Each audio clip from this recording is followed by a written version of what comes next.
Massive rocks and huge tree limbs leave State Highway 80 impassable, and we're told by officials that they are unsure of when crews can get out here to start the removal process. Protesters are lining the streets around us now. We spoke to some protesters earlier, and they say that this was all put together fairly quickly, and the turnout is quite large. What we do know is that around 4:30 p.m. today, the aircraft you see right behind me crashed just south of the runway. As soon as you get into Barnsdall, you can see the damage that tornado created, and I actually spoke with a family who told me that as they were sheltering, they could feel their home lifting up off of the foundation, and the only thought in their mind was just prayers that it would stop soon. What you see behind me is all that's left of Arizona Mundy's home. Now, while they were able to get family members out safely, they lost pets and years of memories. Deborah Mayberry, a longtime resident of Savannah Landing Apartments, tells me she hears gunshots ringing out nearly every night. As she grows increasingly worried about herself, her family, and her neighbors' safety, she's calling for help from law enforcement and the city.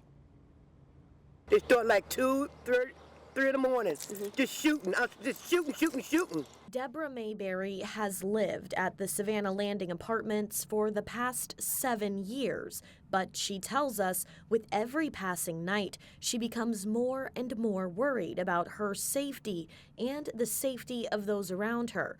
She's hoping that the city and law enforcement will listen. We want them to ride more often out here.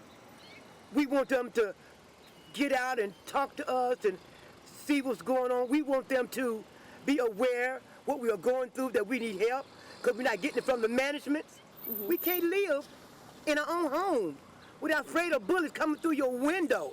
We sat down with Laurel Roberts, the Commissioner of Public Safety for the City of Tulsa, to address the growing concerns of gun violence in the area. What do you have to say to the people who fear for their lives right now, every night, that a bullet's going to go through the window and hit them or their child? Well, I think, it's important to realize that I think Tulsa is very safe for the most part. And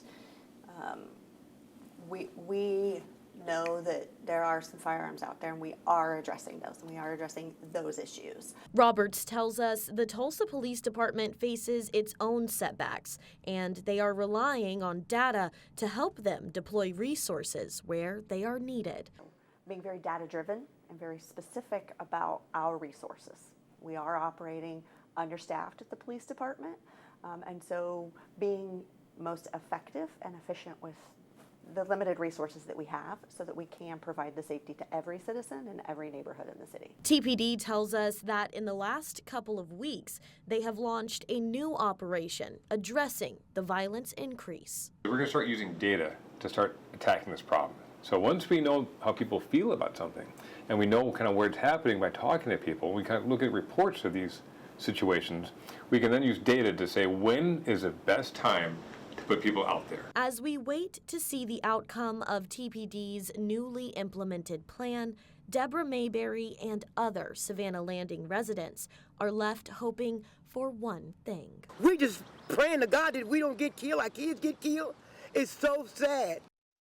Outright praying and screaming for God to protect us. My girls were just saying, "I love you, Mom. I love you, Mom. I love you, Mom."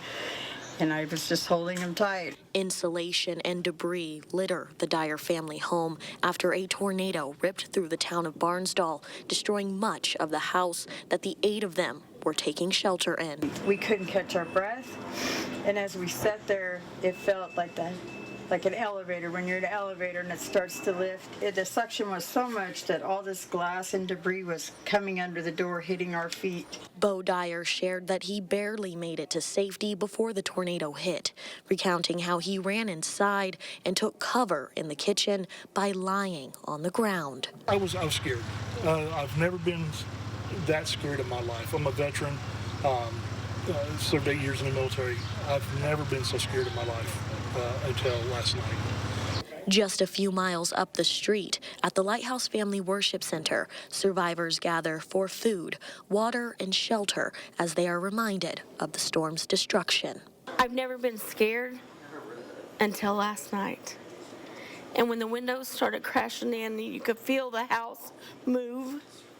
Schmidt is one of the many survivors in Barnsdall, unsure of their next move. As she worries about when she will be able to do her next dialysis treatment, she explained that she has faith that everything will be okay.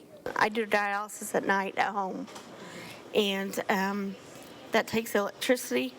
We don't have it yet, and it might be a while. I know the Lord will take care of us.